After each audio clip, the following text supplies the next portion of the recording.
All right, let's jump right in. Today we're going to be breaking down Claudia Reid's book, The Final Hours of Yahusha. The idea here is to walk through the core narrative, the key moments, and the big themes that the author presents so we can really get a handle on the story she's telling.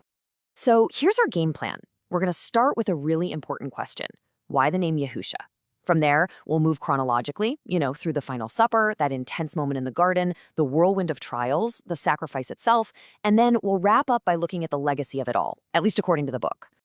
Okay, first things first. The author's choice of name isn't just a minor detail. It's actually our first big clue into her entire perspective. It's a very deliberate choice that really sets the stage for everything that follows. And that leads us to the big question right out of the gate. Why Yahusha? Why not the name we all know, Jesus? This isn't just about being different. For the author, this choice is absolutely fundamental to understanding the whole story. Well, according to Reid, the answer is hiding in plain sight, right in the name's original Hebrew meaning. Yahweh is salvation. By using Yeshua, she's making a powerful point. She wants to pull us back to the original context, to embed the entire purpose of his life, his entire mission, right there in the name everyone would have called him. And this focus on original meaning flows right into the next chapter of the story, the Final Supper. The book doesn't treat this as just some somber last meal. No, it's framed as this incredibly important moment of teaching and transition. Reid really breaks this down into three key lessons. First, you have the new covenant, this idea that the bread and wine symbolize a completely new kind of relationship. Second, there's the new command, which basically boils down an entire moral philosophy to one core ethic: love one another. And finally, a really grim new reality is introduced, the fact that a betrayal is coming, and it's coming from someone in that very room. 30. The book just puts this number out there and lets it sink in. 30 pieces of silver. It's presented as the cold, hard price of that betrayal.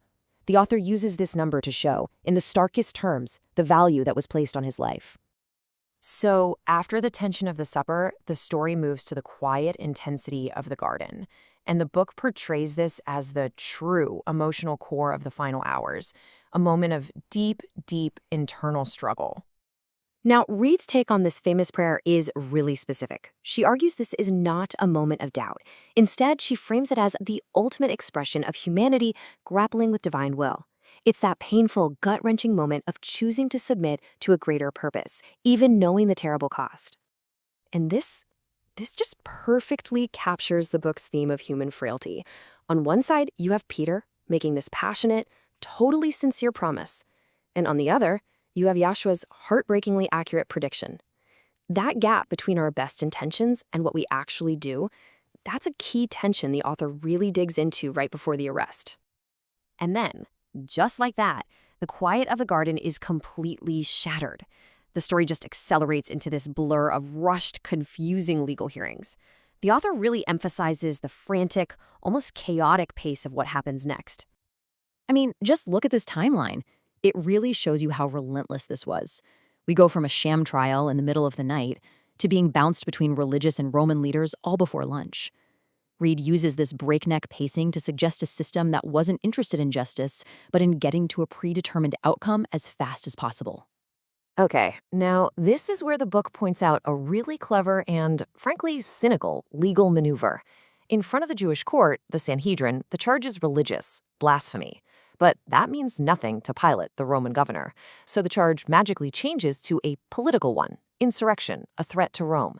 The accusation was literally reshaped to fit the judge. So the trials are over, the verdict is in, and now we arrive at the absolute climax of the entire narrative: the crucifixion. And the author is crystal clear here. She frames this not as a tragedy, but as the whole point of the story. The book really asks you to shift your perspective here. The argument is that everything, every teaching, every prophecy, every action has been building towards this one moment. In this telling, it is not a defeat. It is the ultimate fulfillment of the mission that was literally baked into his name: Yahweh is salvation. And if you need proof of that mission, the book holds up this quote as Exhibit A. In the middle of just unimaginable pain, the focus is still on love and forgiveness. It's the most radical demonstration of that new command he gave just hours earlier. And those final words: it is finished. According to Reid, this isn't a sigh of exhaustion like, thank God that's over. No, It's a declaration of victory. It means the job is done, mission accomplished. And that brings us to the book's final act. It's all about what happens next. How does this story of suffering and death transform into something that lasts for thousands of years? So the author really ties a bow on it with these key takeaways. The big one is that death is not the end of the story. The ultimate, lasting message is about sacrificial love. What happened provides a powerful model for forgiveness. And of course, these final hours become the very foundation for a whole new faith that spreads across the globe.